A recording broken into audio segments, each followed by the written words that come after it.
मोदी ने रविवार को तमिलनाडु के रामेश्वरम में एशिया के पहले vertical lift spam railway bridge का उद्घाटन किया। इसका नाम पंबन ब्रिज है। पीएम मोदी ने ही नवंबर 2019 में 2.8 किलोमीटर लंबे पंबन ब्रिज की नींव रखी थी।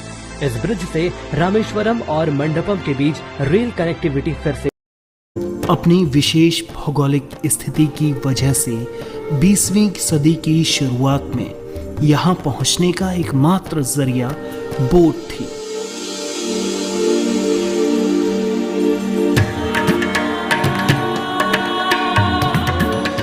उन्नीस 1914 में बनाया गया करीब 2.25 किलोमीटर से ज्यादा लंबा रेल सेतु समंदर की लहरों पर खड़ा है।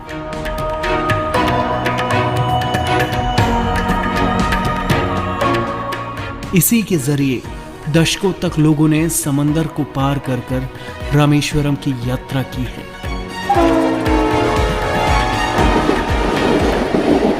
When the British, the earlier one, we had a line up to Dhanushkodi. So we used to have what is known as a boat mail. So Britishers did that for transportation between, because in those days both Sri Lanka and India were under the same British rule. So a person can buy a ticket from Colombo. He can travel from Colombo to India, that is Chennai. He will come from Colombo to Talaimmanar on train. From Talaimmanar to Dhanushkodi, he will come by ferry. And at Dhanushkodi he will get down and he will take the train from Dhanushkodi to Chennai. This was known as boat mail. Even today that train is known as, it is 16751. The train number is 16751, 16752. This is popularly even today known as boat mail, because in those days it used to come. Mandapam से रामेश्वरम के बीच बने इस Pamban bridge से ही रामेश्वरम द्वीप को भारत के साथ जोड़ा गया, जिससे कि धनुषकोडी तक की यात्रा को आसान किया जा सके।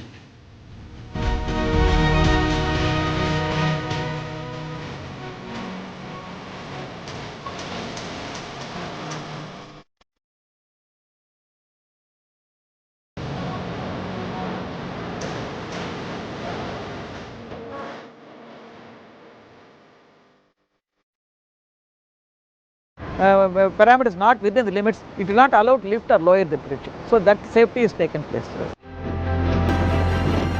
नया पंबन ब्रिज न केवल इंजीनियरिंग चमत्कार है, बल्कि यात्री सुरक्षा, रेलवे ट्रैफिक और समुद्री परिवहन के उच्चतम मानकों को ध्यान में रखते हुए डिजाइन किया गया है।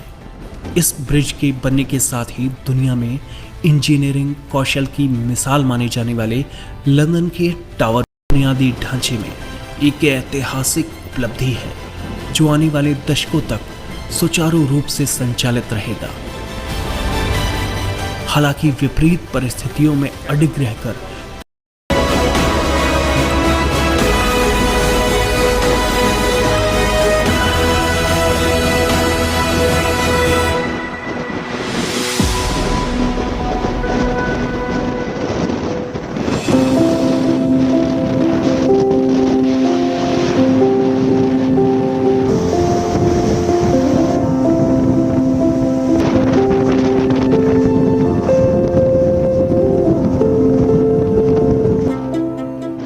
जहां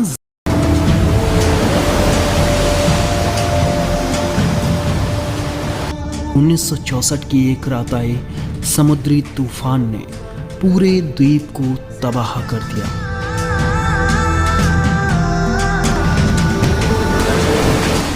साथ ही ये रेलवे पुल के बड़े हिस्से को अपने साथ उठा ले गया।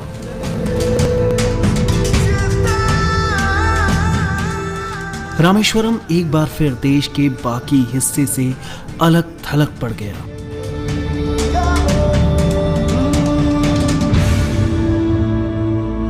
In 1964 there was a cyclone which destroyed almost all of Dhanushkodi, and the bridge was the Pamban bridge was also destroyed during that time.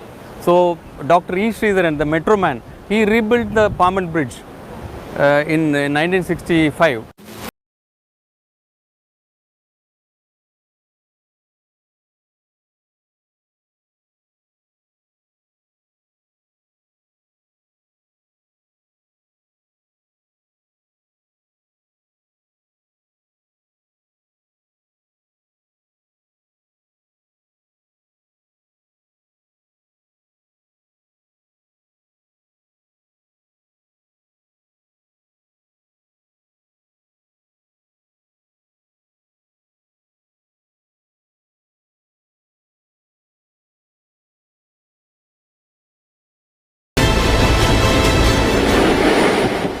last year alone, the pilgrims who visited Rameswaram is 1.5 crores per year.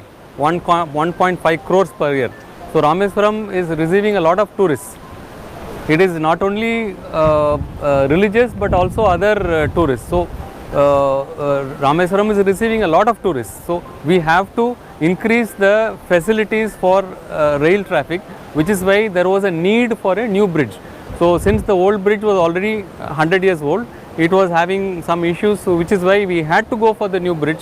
So in this new bridge, we have provision for 2 tracks and electrification. So this will be a modern, the old bridge is known as engineering marvel of Indian Railways. The new bridge is the modern engineering marvel of Indian Railways.